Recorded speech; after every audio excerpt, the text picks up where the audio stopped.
What is going on, guys? Ultimate Deadpool here, and I'm back with another NECA uh, figures review. So, fun fact: NECA stands for National uh, Entertainment Collectible Associations. So there are now 5 figures in front of you right now. I went ahead and saved you guys the trouble of me going off camera and opening each one individually. I've already switched out some of their parts. So without further ado, let's go ahead and jump right into things and start with the first guy. So the first guy that we've got is Jason Voorhees from Friday the 13th, Part 6, Jason Lives. So I'm getting the box. So Jason has a tombstone, a different tombstone than what he had in Part 5. I believe this is half of the spear. You're supposed to put the two halves together. I don't think I did that. He has an extra hand. He has a knife and a machete. I already put the knife and machete in his belt. So he's got the machete sheath here and then the knife sheath here. So real quickly, it's going to drive me crazy. I'm going to go ahead and put the spear together all the way. Okay, so now he's got this full spear, and I immediately regret putting the two halves together. That does not look like a spear. That looks more like a cartoon, like, poker thing. I'm not entirely sure what to, professionally call it, but I will say this, that does not actually look like a spear, and it is not at all to scale with this figure in the least. For some reason, it has this extra piece on the bottom. I don't know if this is actually supposed to be a spear, but I know Jason uses it as a spear. It looks more like a fencing pole or something. So if you guys know what this is, please let me know down in the comments what the hell this is, because it's clearly not a spear. So again, Jason has a couple of accessories, so I'm going to go ahead and take the spear out. So this Jason does have a hunting knife, which I think is kind of weird because I don't actually remember him using it in the movie, but that doesn't mean that he didn't have one. And then he also has, obviously a machete. I'm not going to pull that out all the way because it was not easy getting that in the sheath. So just as a display purpose, I'm going to have him use the spear because that is probably one of the most famous weapons that he used in that movie. And it's also his main weapon in the Friday the 13th video game when you play Part 6 of Jason. Another thing that this Jason can do that Roy Burns can do, and Part 6's or Part 5's flashback Jason can't do, is his mask can come off. So Roy Burns can do that, but the other one, the Jason from Part 5 can't. The flashback Jason can't do that. So it's just a basic Jason hockey mask. And I actually had to fix this. I was a little pissed off with Target with this, but this strap here actually broke, or was not properly put together. So I had to actually glue that on. You can't see it because I used model glue. So it is meant for plastics, so that's a good thing. But then look at this face. This is just a gnarly face. So if it'll focus on it. It's not going to focus on it. But that's a really gross looking face. So most likely with any Jason that I have, he'll stay masked for the sake of, making sure people know who it is, because, obviously if he doesn't have his mask, you can still tell, oh yeah, that's definitely a version of Jason, or just some, zombie looking guy with blood all over him and, 2 weapons on his belt, and it looks like some throwing spikes or whatever on this pouch. But anyway, that's about enough for this character. I give him, honestly, an 8 out of 10 on detail work. They definitely nailed his face really good. Even though you don't really see his face in the movie, But the time that you do see his face in part 6, it definitely looks really good. And then the machete was a little hard to get into the sheath, and then the hunting knife is not easy to get in either. You can't actually. He can hold the machete if you have the time and or patience to try to maneuver it in. Because this one, the hand is like one solid mold. It's not actually open fingers like all the other guys are. So it's a little bit harder to get the machete in his hand, but he can hold it. I did it earlier. I'm not going to do it now because it's already sheathed. And then the cartoonishly long spear just doesn't work. Like, you got this gigantic pole, and then you have a tiny little arrowhead, a tiny little spearhead, and I think this is actually supposed to be like a post from a fence or something like that, like a graveyard type fence, which would make sense because this is the movie that Jason turns into an unstoppable zombie. But still, I don't know. All in all, I give it 10 out of 10 for detail, but as of overall, I give it about an 8 out of 10. So it's still a really cool figure. So I actually have my Nerdwall statted up everywhere. So that's what all that is on the top. So on to the next figure.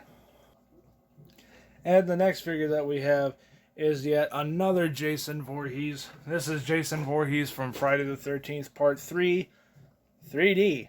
So yes, this is actually like a 3D printing on the box, which looks really good, actually. He has two different heads. He's got the head that doesn't have the axe mark or the blood, with a mask to match it. He's got a bloody knife, a pitchfork, another machete, an axe, which is in his head, and a spear gun. So, or a harpoon gun. So I put the machete in his head just for fun. So we're going to go ahead and take that out. So real quickly, the axe is, I guess that's supposed to be a bloody axe, but it honestly just looks like a red-headed axe. So I think they tried too hard on making it very bloody for the toy or action figure or whatever. The overall stem of the handle of the axe is kind of really bent. And the axe head is not really proportionate to the actual figure. But those are obviously details that pretty much anybody can overlook. Oh, and he also has a wrench, which I don't actually remember him using in Part 3. I have to rewatch it. But then what's funny is they put blood on his neck. So if you have the regular, unaxed in the head Jason head, you still have a huge blood streak on his neck. And I don't think that was a smart move. Because if you look, he's got the blood on his neck. And then, when you unmask him, he's got the blood on his head. Obviously, it's meant for just this. And they didn't really add a way to where if you just wanted a basic, Jason Voorhees without the axe mark on his head, to also incorporate that on his neck. So they didn't really do that. And plus the skin tones for the head and the neck don't match at all. So you can see it very well on the back of the neck. That is two different skin colors. So that's a little disappointing that they, screwed up the skin color. Other than that, the rest of the character or figure looks really good. I really do like the hockey mask prints and the axe mark that they have on there. I think that adds a very nice touch to this character. But the skin tones just don't match on the head or the neck. So I think when they were painting the blood, they forgot to paint the neck first, and that's where they messed up. Because the other interchangeable head is the same color as this one, and it just, I don't know, something about it just didn't work. So I don't know if it's just the one that I got, or if that's just for all of them. But I know that these things are really good on detail, and that is a huge detail miss because you can clearly see that his head and neck are two different colors. So either Jason was just outside tanning his head and didn't put a whole bunch of sunscreen on his neck, or something else happened, but something clearly didn't work. But all in all, I give it about a. I'm going to give this one a 7 because the detail work is obviously still great. He's got the knife mark on his leg. He's got some blood marks on his shirt. The printing on or the painting on his face looks really good, as well as his actual head is molded really, really good. And then the only thing I would complain about is obviously the neck and head colors do not match. And then the axe just looks like a red axe, not an actual bloody axe. But I can understand, some of the details getting missed since it's a much smaller figure. But I'm sorry, that just looks like a cartoon red-headed axe. And the neck colors, can throw anybody off. I mean, if you look at it this way, you can't really tell. But man, when you get up close and personal with it, or when you get up close to this thing, you could definitely see that the head and neck are two totally different colors. So I spent way too much time on this character. On to the next character.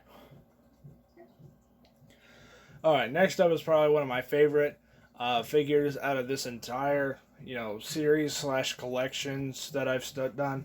This is Jason Voorhees from Freddy vs. Jason, which is personally, I don't mind that movie. I thought it was pretty good. So Jason has 2 machetes. He's already got one. He's got the fire piece, which can be removed. And then he's got a teddy bear for some reason. And then 2 interchangeable masks. You've got the bloody mask over here.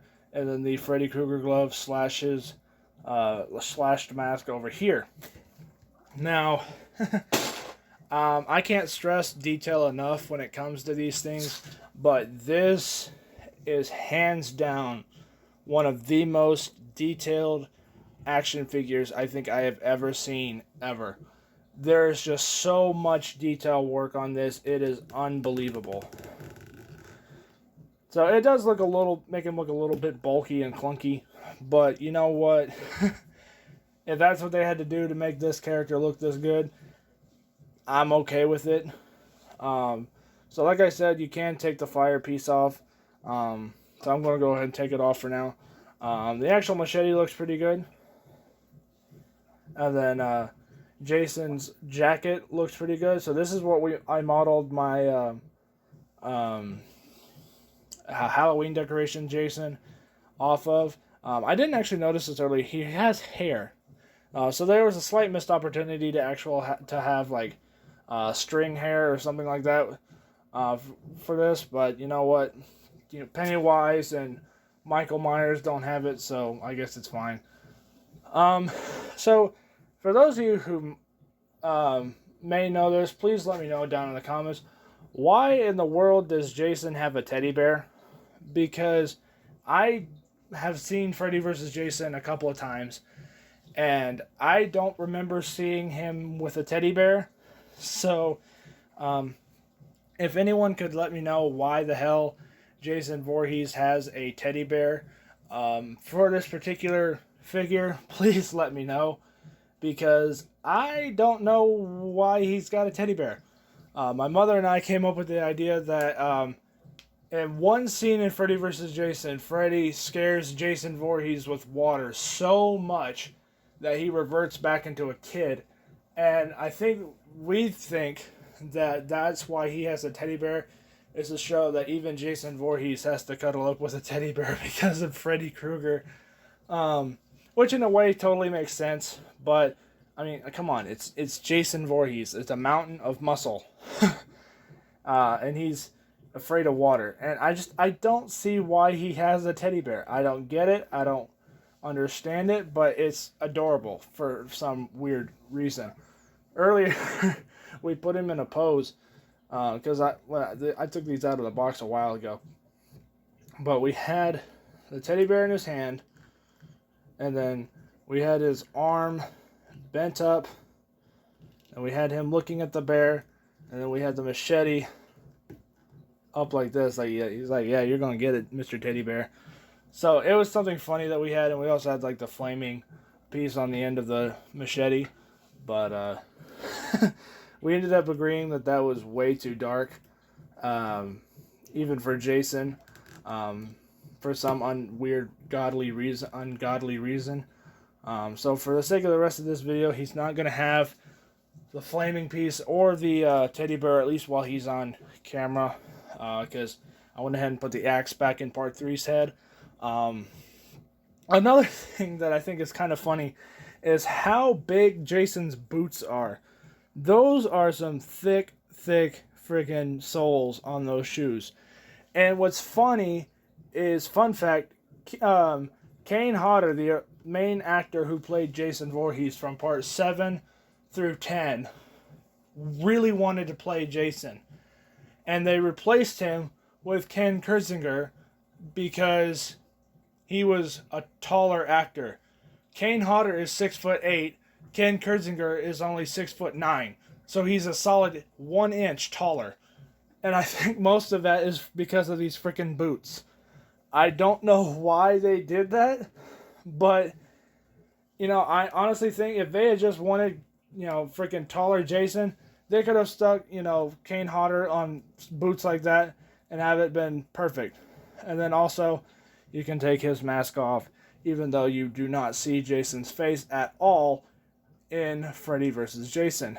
And I'm gonna nitpick like a real big nerd.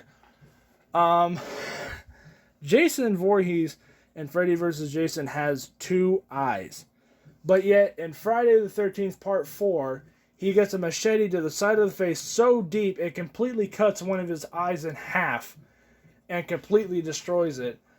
But yet, he has both eyes completely functional and clearly visible in Freddy vs. Jason. I realize he got that fixed in Jason X, but Jason X had to have clearly happened before or well after Freddy vs. Jason. So, why would they give him 2 eyes if he's missing one? I don't know why they did that. I think it was just maybe to make, you know, Ken Kirzinger maybe a little bit easier to see out of or something. Instead of having a makeup over it, it made it easier for him to see with 2 eyes. I don't know why they did it, but for some reason, Jason has 2 eyes in Freddy vs. Jason. I've spent way too much time on this character. I would give this one a solid 9.5 out of 10. Because you got the flaming detail, which is awesome. The whole overall design is super cool. And probably one of the most famous looks of Jason. Because if you go online and just type in Jason Voorhees, this is like one of the #1 pictures that shows up. And then, I don't know why the hell he's got a teddy bear. But he does. So, anyway, on to the next character. Okay, sticking with Freddy vs. Jason, we have the original Freddy Krueger. Now, this is Freddy Krueger from Nightmare on Elm Street Part 1. And this is a very interesting character, or a very interesting figure. For one, he may look a little strange because, for those of you who might not know this, Freddy had originally just had a green striped torso sweater and plain red sleeves. So that is why Freddy Krueger looks like that. My brother actually thought that it was a misprint because he didn't have his sleeves with the green stripes. But they didn't add that until part 2. And because I guess people were confused or just didn't like it or whatnot. I don't know what it was. But for some reason, they did not like the bare sleeves Freddy. So they added the green stripes on the rest of the sweater. Another thing, he's got a black machete, or he's got a black fedora, and now the fedora can come off just like the other one, but the detail on his head, the red spots are only on the front part of his face.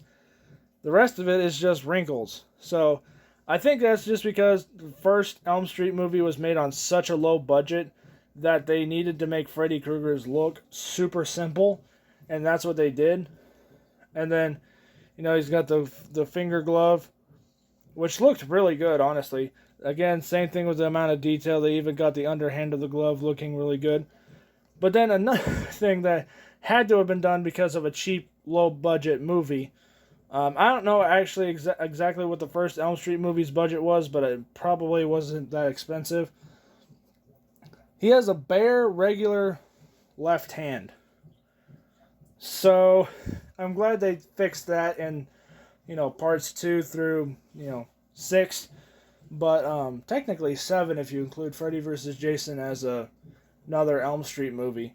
But they gave him a bare, it's just a regular human hand that has a little bit of black spots on it to show, I guess, like dirt and grime or something like that.